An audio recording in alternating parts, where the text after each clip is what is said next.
Hello students, good morning to all of you. Welcome to this online lecture. I am Miss Seema Landge. आजच्या लेक्चरमध्ये आपण कारखाना स्थान निवडीशी संबंधित असणारे घटक कोणकोणते आहेत ते आपल्याला अभ्यासायचे आहेत, ते आपण बघणार आहोत.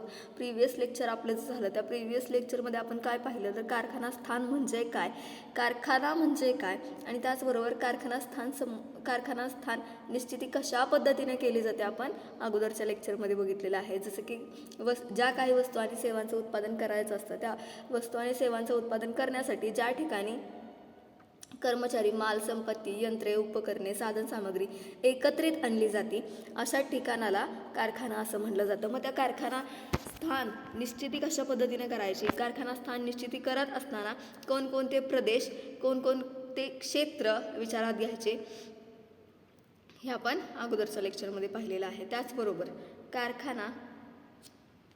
कोणता कारखाना किंवा कोणते कारखाना स्थान हे आदर्श समजलं जातं किंवा आदर्श मानलं जातं हे आपण प्रिव्हियस लेक्चरमध्ये पाहिलेलं आहे. कारखाना स्थान निश्चिती करत असताना उद्योजकाने दूरदृष्टी विचारात घ्यावी लागत असते, भविष्यकाळ विचारात घ्यावा लागत असतो आणि कारखाना स्थान निश्चितीचा निर्णय घ्यावा लागत असतो. कारखाना स्थान निश्चितीचा डिसिजन उद्योजकाला तिथं घ्यावा लागत असतो. आपण ह्या गोष्टी प्रिव्हियस लेक्चरमध्ये अभ्यासलेले आहेत आणि आजच्या लेक्चर्समध्ये आपण बघणार आहोत ते म्हणजे कारखाना स्थान निवडीशी संबंधित असणारे घटक. Factors determining location of factory.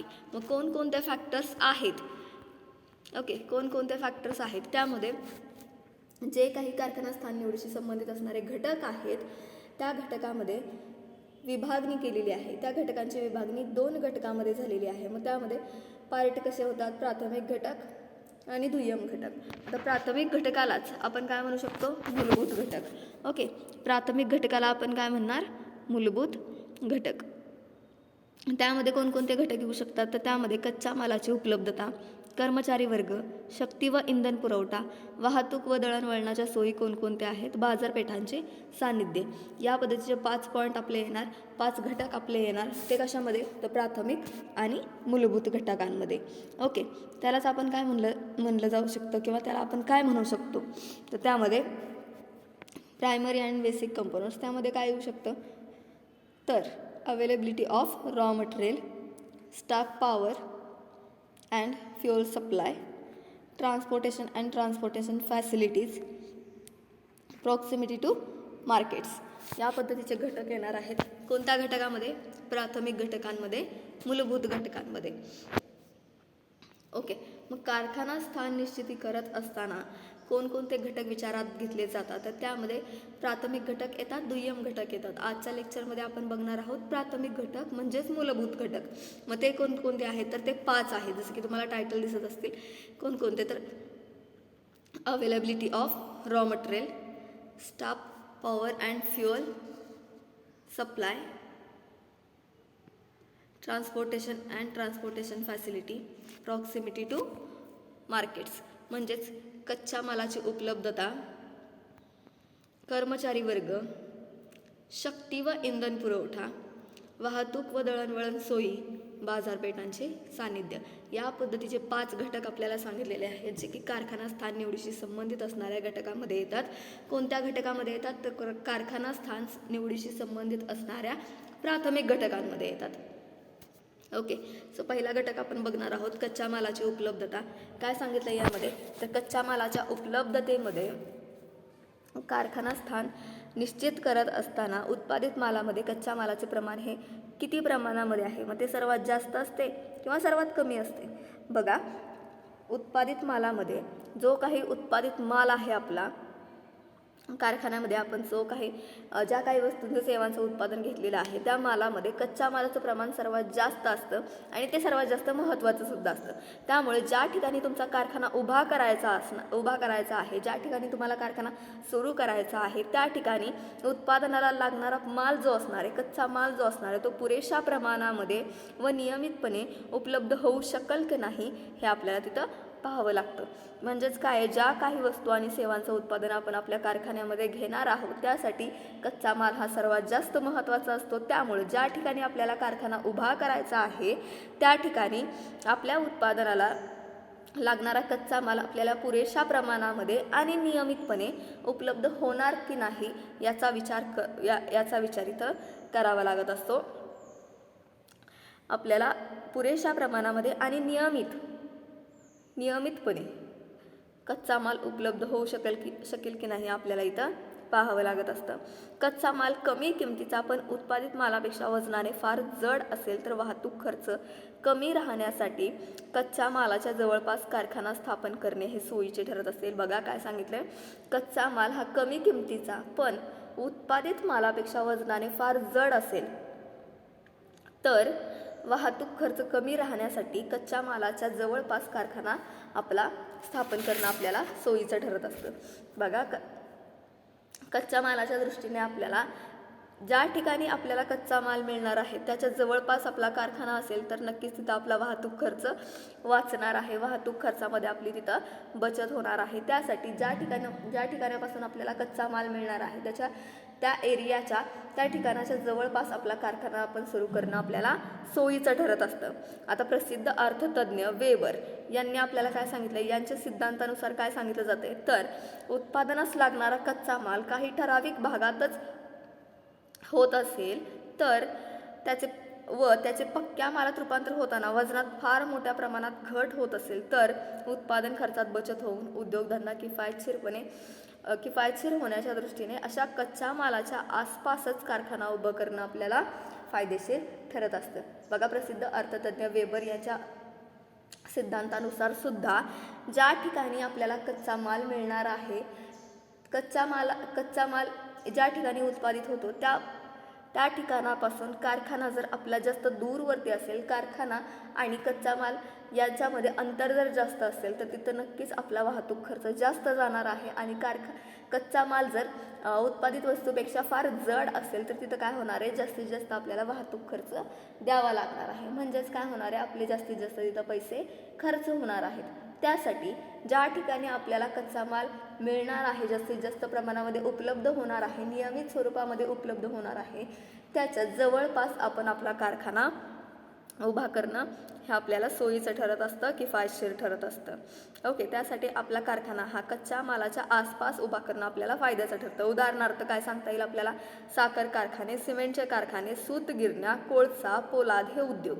हे काय सांगितलं आहे की हे कच्च्या मालाच्या जवळपास स्थापन असलेले आपल्याला दिसून येतात. बघा साखर कारखाने आपल्याला कुठं जास्त दिसून येतात, साखर कारखाना आपल्याला कुठं जास्त प्रमाणामध्ये दिसून येतो तर साखर कारखान्याच्या आजूबाजूचा जो परिसर असतो त्या परिसरामध्ये जी काही शेती असते त्या शेतीमध्ये जास्तीत जास्त प्रमाणामध्ये ऊसाचं उत्पादन घेतलेलं आपल्याला दिसून येतं.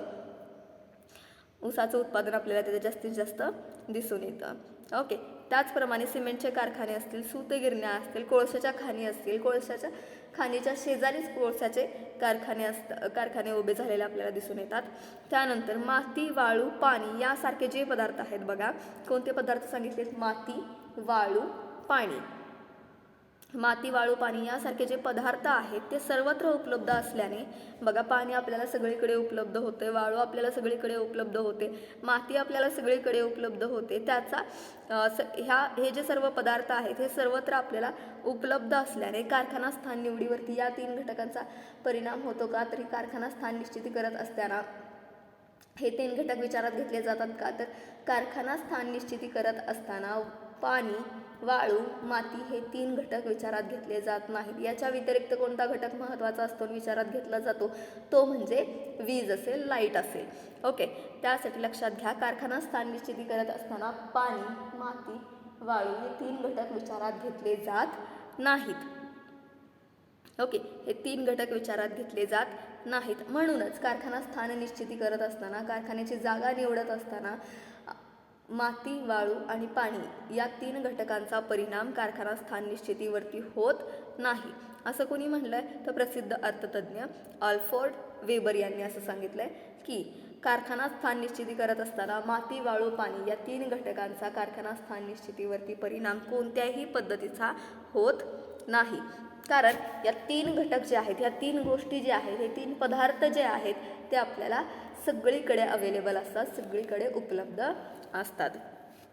त्याच्यानंतर कच्च्या मालाचे केवळ सानिध्य विचारात घेऊन चालत नाही. बघा, कच्चा माल आपल्यासाठी जवळ आहे हे फक्त विचारात घेऊन चालत नाही आपल्याला, तर तो कच्चा माल सहजासहजी आपल्याला मिळवता आला पाहिजे. थोडक्यात काय सांगितलं तर स्थान निवडीचा विचार करताना उत्पादनाच्या एकूण किमतीशी कच्च्या मालाच्या किमतीचे प्रमाण जर जास्त असेल, उत्पादनाच्या एकूण किमतीशी कच्च्या मालाच्या किमतीचं प्रमाण जर जास्त असेल तर कच्च्या मालाच्या सानिध्यात कारखान्याचे स्थान निवडावे हे मार्गदर्शक तत्व म्हणून उपयोगित केला जाऊ शकतो. म्हणजेच काय सांगितले, स्थान निवडीचा म्हणजेच कारखाना स्थान निवडीचा विचार जर केला तर उत्पादनाच्या एकूण किमतीशी कच्च्या मालाच्या किमतीचे प्रमाण जर जास्त असेल तर तिथं आपण कारखाना स्थान आपला निवडू शकतो.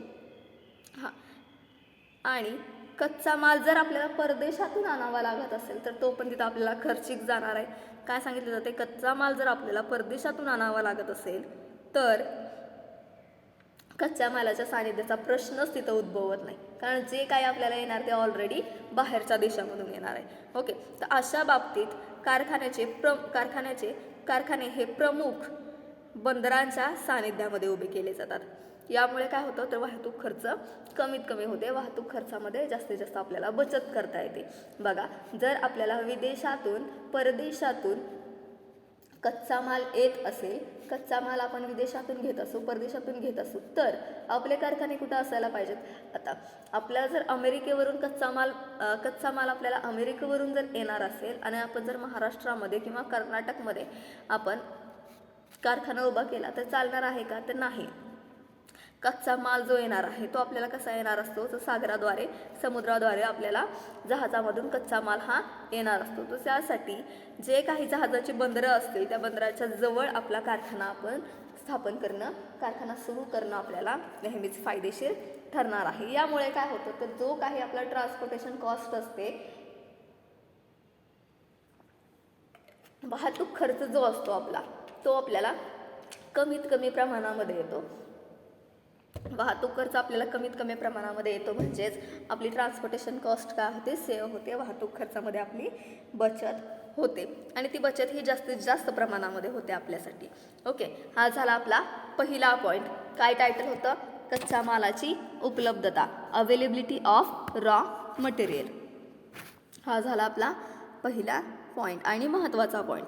कुठल्या घटकामध्ये तर कारखाना स्थान निश्चिती करत असतानाचे जे काही म्हणजेच कारखाना स्थान निवडीशी संबंधित असणारे घटक जे असतील, 2 घटक सांगितलेत मी तुम्हाला, प्राथमिक घटक आणि दुय्यम घटक.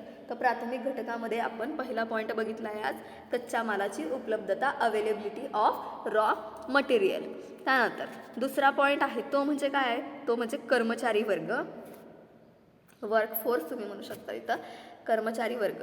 ओके, काय सांगितलं त्यामध्ये तर कर्मचारी वर्गामध्ये कुशल व अकुशल अशा दोन्ही प्रकारच्या कर्मचाऱ्यांचा समावेश होत असतो. बघा, कर्मचारी वर्गामध्ये कोणकोणते कर्मचारी येतात तर कर्मचारी वर्गामध्ये जे काही स्किल्ड एम्प्लॉई आहेत आणि जे काही अनस्किल्ड एम्प्लॉई आहेत, हे दोन्ही एम्प्लॉई कर्मचारी वर्गांमध्ये येत असतात, skilled worker, unskilled worker. Okay, then त्यामध्ये काय सांगितलं, the total cost of production is higher than the cost of wages. बघा, आणि उत्पादनाच्या एकूण किमतीत वेतन खर्चाचेही प्रमाण जास्त असते. उत्पादनाच्या एकूण किमतीमध्ये जे काही उत्पादन होणार आहे आणि जे काही उत्पादन झालेलं आहे त्याच्या ज्या किमती आहेत त्यामध्ये वेतन खर्च जो आहे त्या वेतन खर्चाचं प्रमाण सुद्धा सर्वात जास्त असते. यामुळे कारखान्याचे स्थान निवडताना कारखान्यास आवश्यक तो कर्मचारी वर्ग, बघा, कारखान्याचं स्थान निवडत असताना कारखान्यासाठी लागणारा आवश्यक तो कर्मचारी वर्ग सातत्याने व कमी खर्चामध्ये आपल्याला कशा पद्धतीनं उपलब्ध होईल याचा विचार तिथं करावा लागत असतो. कर्मचारी वर्ग कशा पद्धतीचा असणार आहे, कुशल पद्धतीचा, अकुशल पद्धतीचा. कर्मचारी काही आपले जे असणार आहेत ते स्किल्ड वर्कर असणार आहेत, काही अनस्किल्ड वर्कर असणार आहेत. त्यासाठी कर्मचारी वर्ग हा सातत्याने आपल्याला मिळायला पाहिजे आणि कमी खर्चामध्ये कशा पद्धतीनं मिळायला पाहिजे, कशा पद्धतीनं आपल्याला तो सातत्याने, नियमितपणे, कंटिन्युअसली आणि मिनिमम कॉस्टमध्ये उपलब्ध होईल याचा विचार आपल्याला इथं केला पाहिजे. अर्थातच हा प्रश्न आपल्याला साधारणपणे अकुशल कामगारांच्या बाबतीत निर्माण होणार नाही. बघा, जे काही अनस्किल्ड वर्कर आहेत त्यांच्या बाबतीत आपल्याला हा प्रश्न इथं निर्माण होणार नाही. कारण काय होणार आहे, अशा प्रकारचे जे कर्मचारी आहेत, अनस्किल्ड वर्कर जे येतात, ते अनस्किल्ड वर्कर जे येतात, अनस्किल्ड वर्कर जे येतात ते सर्वत्र उपलब्ध असतात. बघा, अनस्किल्ड वर्कर म्हणजे अकुशल जे कामगार असतात ते आपल्याला कुठेही मिळतात. ओके, अकुशल कामगार आपल्याला कुठेही मिळतात. अकुशल कामगारांच्या बाबतीत आपल्याला प्रश्न पडत नाही की ते कामगार आपल्याला कंटिन्युअसली उपलब्ध होतील की नाही आणि कमी खर्चामध्ये उपलब्ध होतील की नाही, हा प्रश्न आपल्याला तिथं पडत नाही. कारण अकुशल जे कामगार असतात, ज्यांच्याकडे कोणत्याही पद्धतीचं स्किल नसतं, ते आपल्याला एनी टाईम कुठेही उपलब्ध होत असतात, सर्वत्र आपल्याला दिसून येत असतात. आणि असं जरी असलं तरी भारतातील व इतरत्र ठिकाणी चहाचे मळे, बघा, ज्या ठिकाणी चहाचे मळे आहेत, हे ज्या ठिकाणी कामगार विपुल प्रमाणामध्ये आहेत, तिथं सर्वत्र जास्त आपल्याला आणि स्वस्तात उपलब्ध होणारे आपल्याला दिसून येतात. म्हणजेच फॉर एक्झाम्पल काय सांगितलं तर चहाचे मळे कुठे जास्त प्रमाणामध्ये आहेत, तर आसाममध्ये आहेत.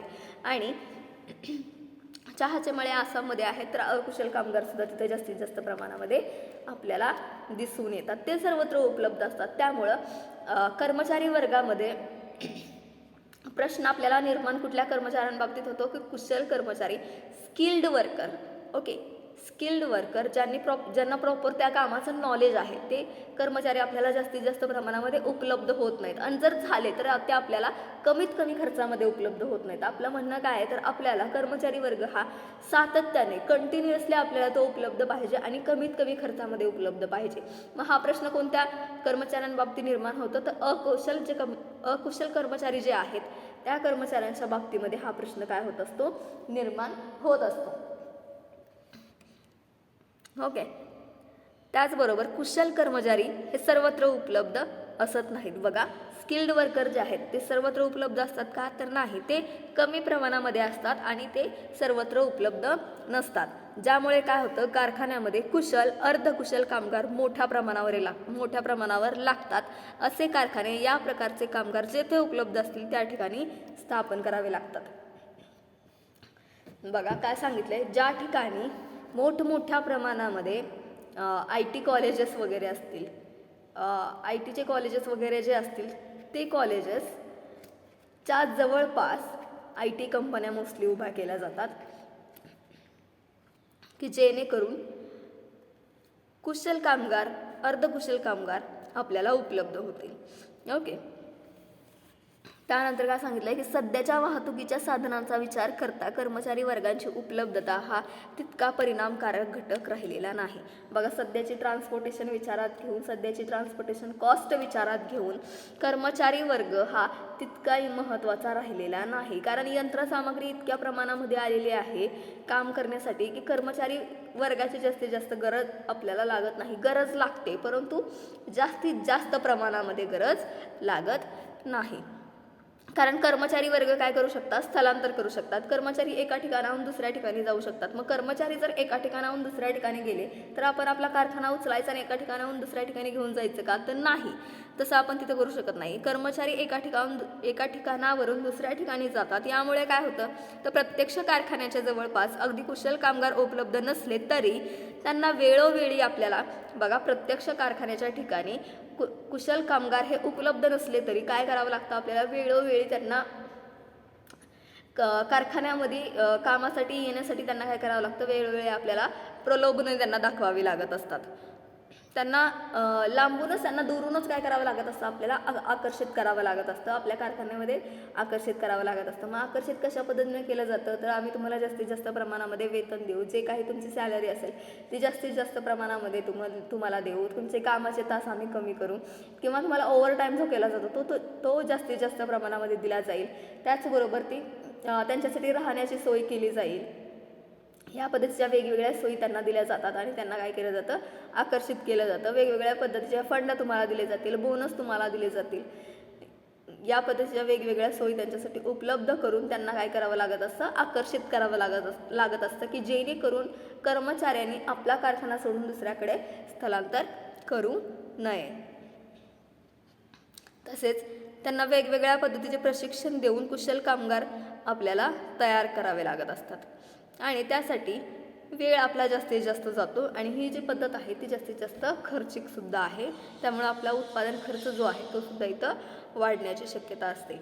हा झाला आपला दुसरा पॉईंट. प्राथमिक घटकामधील दुसरा पॉईंट टायटल होतं कर्मचारी वर्ग, वर्कफोर्स. ओके.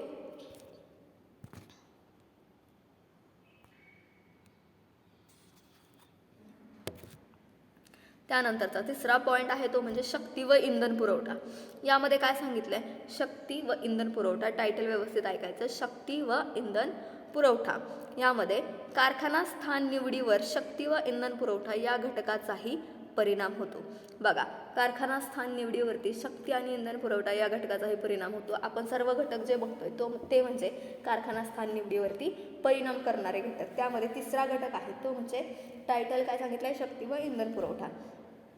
शक्ती व इंधन पुरवठा हा घटक सुद्धा कारखाना स्थान निवडीवरती परिणाम करत असतो. मग तो कशा पद्धतीने परिणाम करतो? तर दगडी कोळसा, पेट्रोल, डिझेल, रॉकेल. दगडी कोळसा, पेट्रोल, डिझेल, रॉकेल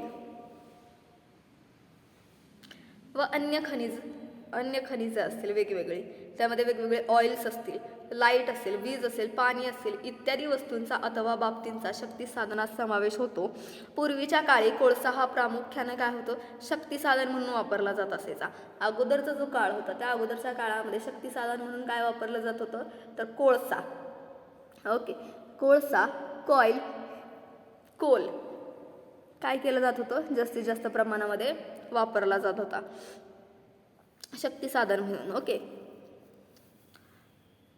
कोळसा हा ज्वलन प्रक्रियेत संपूर्ण नष्ट होतो.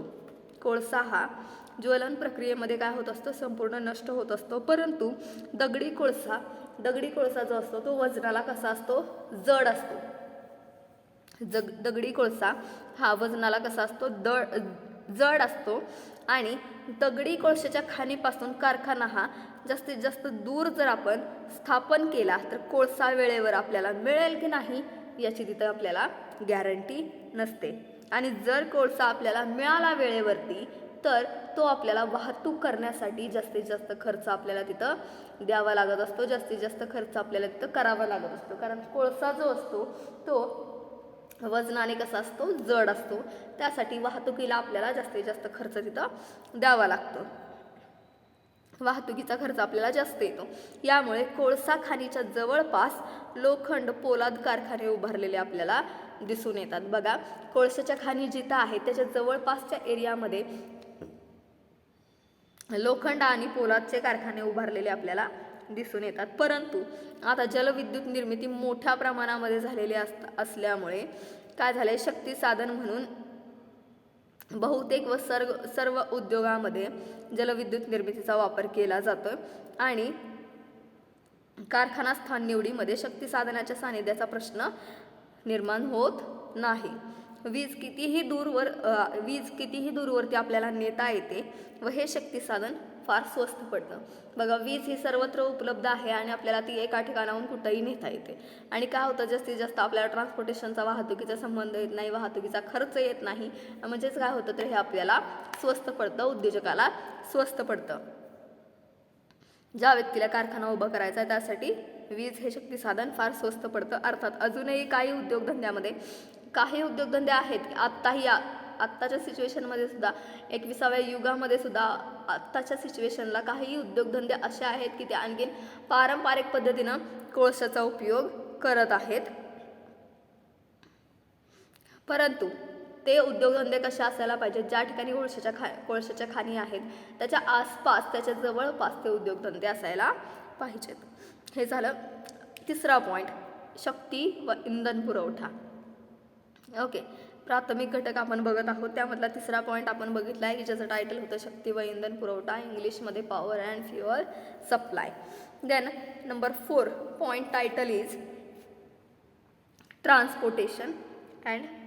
Transportation facilities. वाहतूक व दळणवळण सोयी. काय सांगितलं यामध्ये? अतिशय महत्त्वाचं आहे वाहतूक. काय सांगितलं यामध्ये? तर कारखान्यास कच्चा माल वेळच्या वेळी मिळण्यासाठी व कारखाने उत्पादित केलेला माल बाजारपेठेपर्यंत नेण्यासाठी जलद व पुरेशी वाहतूक सेवा उपलब्ध असली पाहिजे. साहजिक आहे.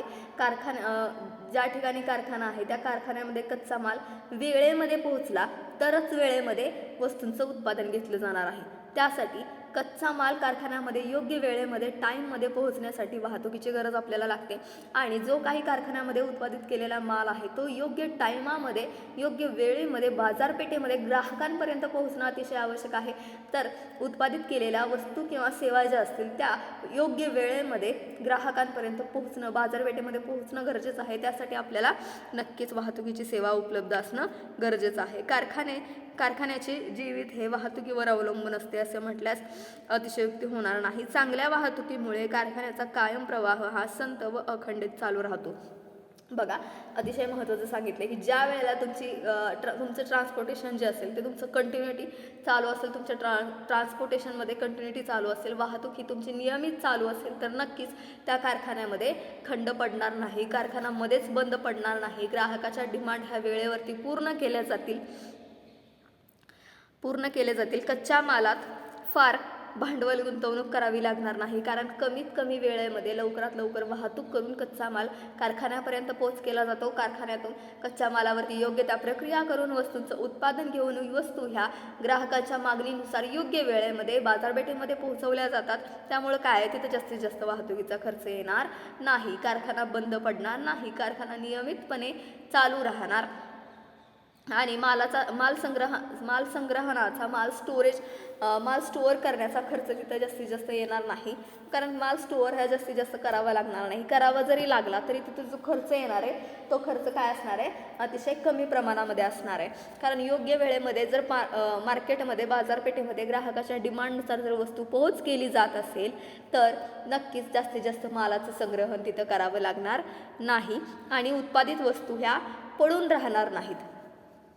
ओके, आता काय सांगितलं आहे, किंबाल आणि किंबाल यांच्या मतानुसार किंबाल आणि किंबाल काय म्हणतात तर the ideal plant is one located and directly served by water, rail, trucking and air facilities.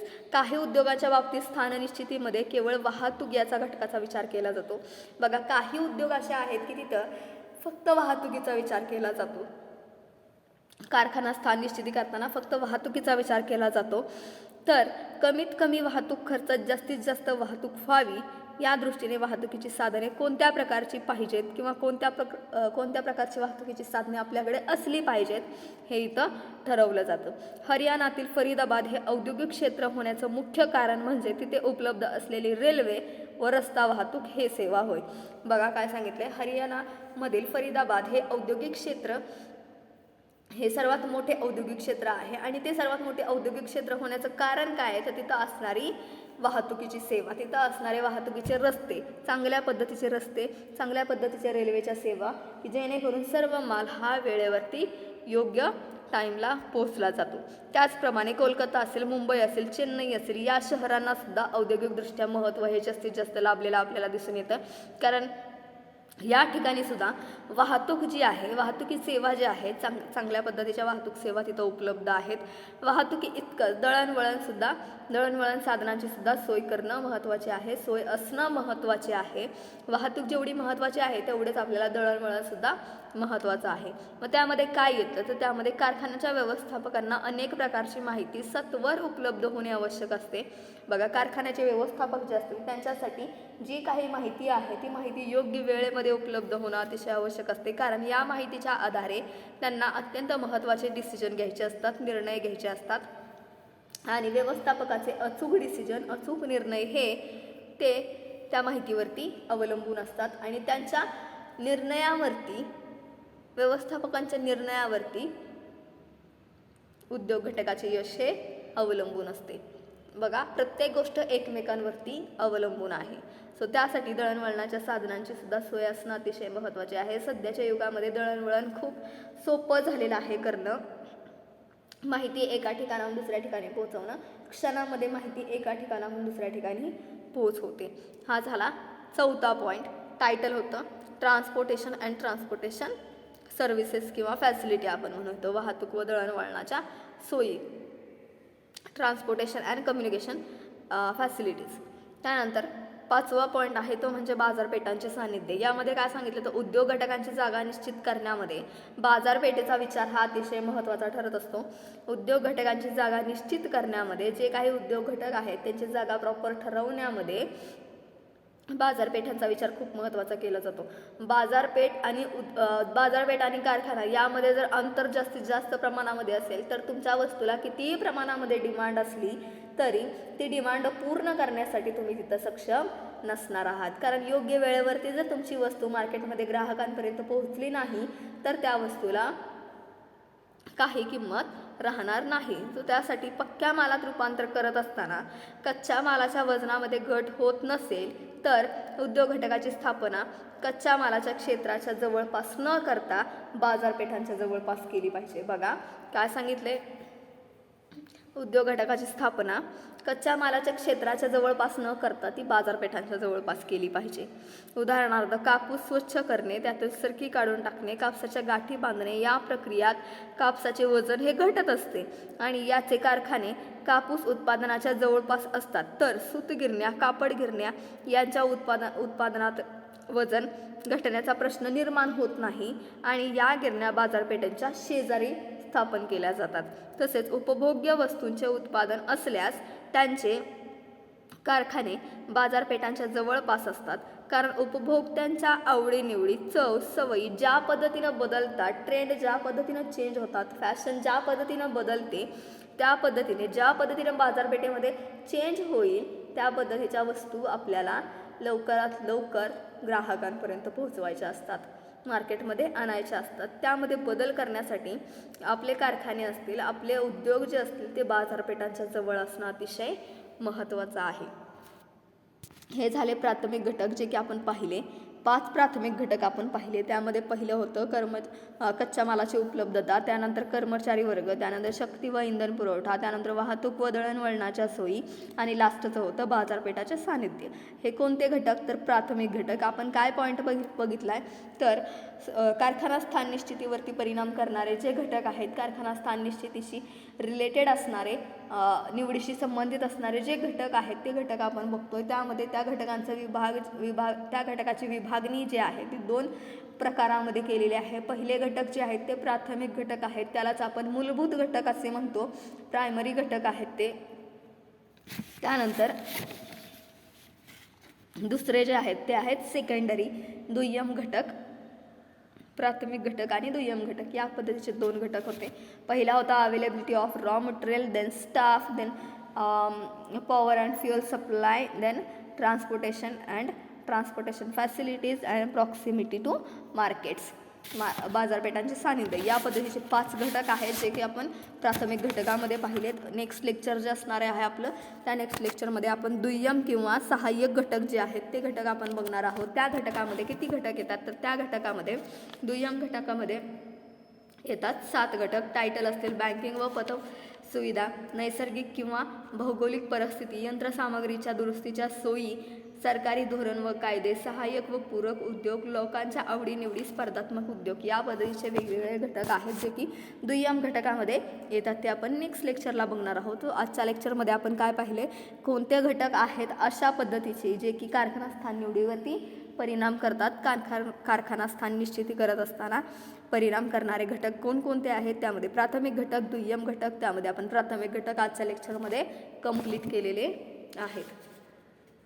Okay, next लेक्चरमध्ये आपण दुय्यम घटक, सहाय्यक घटक नेक्स्ट लेक्चरमध्ये आपण पाहणार आहोत. थँक्यू.